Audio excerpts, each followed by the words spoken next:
Setelah dinyatakan menjadi parpol peserta pemilu 2024, Dewan Pimpinan Cabang Partai Kebangkitan Bangsa Musi Banyuasin mulai mempersiapkan kader terbaiknya untuk bertarung dalam memperebutkan kursi parlemen di Kabupaten Muba.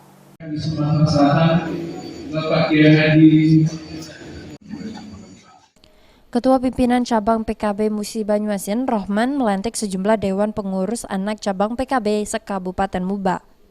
Dalam pelantikan tersebut, Rohman mengungkapkan saat ini DPC PKB Musi Banyuasin sudah mulai menyiapkan sejumlah kader dari tingkat struktural hingga tingkat anak ranting yang akan menggerakkan mesin politik di Kabupaten Muba dalam menghadapi pemilihan legislatif dan presiden di 2024 mendatang.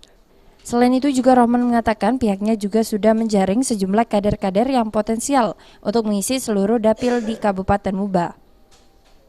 Sementara itu, PJ Bupati Musi Banyuasin Apriyadi yang menghadiri secara langsung pelantikan DPC PKB Musi Banyuasin berharap agar para kader partai politik di Muba bisa menjaga stabilitas dan keamanan di bumi Serasan Sekate, meskipun suhu politik di Muba pada tahun 2024 mendatang akan terasa lebih panas, sehingga tidak ada perpecahan antar warga di kemudian harinya yang dapat merugikan semua pihak. Dalam Partai Kebangkitan Bangsa ini sudah melakukan konsolidasi sampai ke tingkat kecamatan.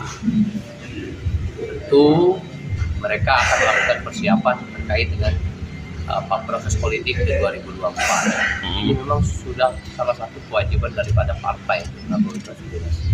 Dan kami selaku pemerintah ini menyambut baik karena mereka akan memberikan pendidikan politik kepada masyarakat terkait dengan baik pemilu legislatif, pemilu presiden maupun pilkada.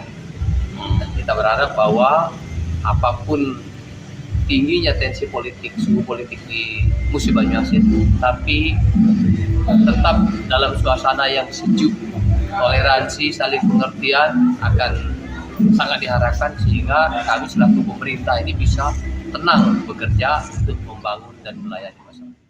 Secara umum, DPC PKB Muba sendiri optimis akan menjadi partai pemenang pemilu 2024 mendatang dengan target minimal 1 dapil mendapatkan 1 kursi di parlemen. Ruzi Iskandar, PAL TV.